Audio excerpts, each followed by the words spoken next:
Hi everyone, welcome to the third episode of Behind the Bars. Today we're going to be going over a song that I wrote called Sous La Lune, which means under the moon.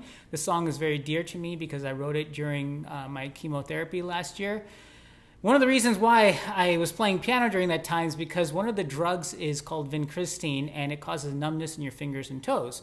Sure enough, after a few rounds of chemo, I started feeling numbness and I was like, I need to battle this. There's no way I'm going to be left with this the scar of numb hands for the rest of my life. So I kept playing and playing and playing, and this is one of the pieces that came out through that process. It's called Sous La Lune because I was trying to do a nod to Beethoven's Moonlight Sonata and also another piece called For Elise by him. Both of them have this sort of longing and sadness to them, but they're beautiful, beautiful pieces. If Sous La Lune was a score in a movie, I would use it for a scene when the protagonist was trying to go back in time to relive a beautiful moment that he shared with somebody that he can't get back to. So it's that longing and hope that you feel. And so when you start off with this motif, and a motif is basically a theme, a musical theme that repeats itself, the motif needs to capture some of that essence of that feeling. And so for me, it was this. Or I can play it even lower. And what I was trying to create with that is this sense of, let me tell you about this time. Or if you were going to tell a child a story, once upon a time. And what would that sound musically? And that's what I came up with. So that's how the song starts, and then it evolves from there. So I'm going to go through how I created this song, the different elements, and then how I had to teach myself how to play it. So once I had the motif, I went on to the left hand.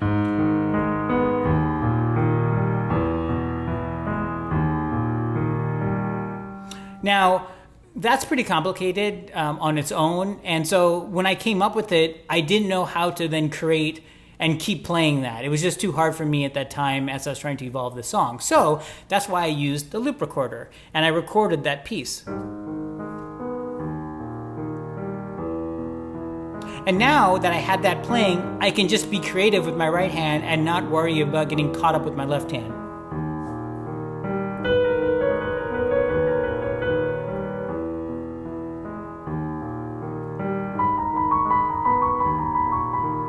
So then I would record those pieces.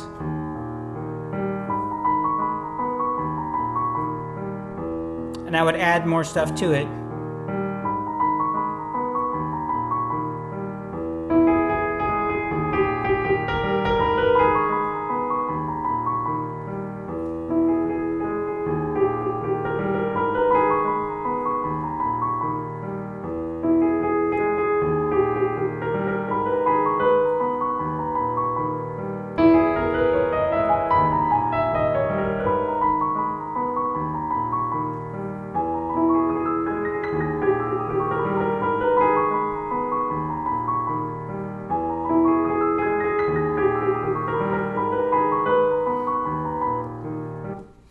So that's basically how I came up with all the different parts. And so once I had that down, I had to teach myself how to play each of those elements.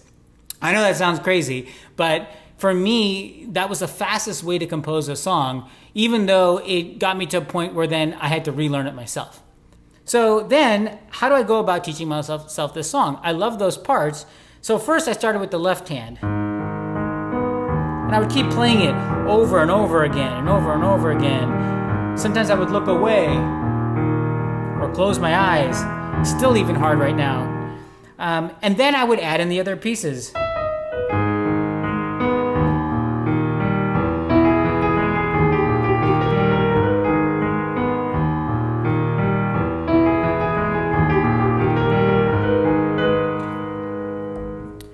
And then from there, I learned all the different parts and I strung them together to make a song.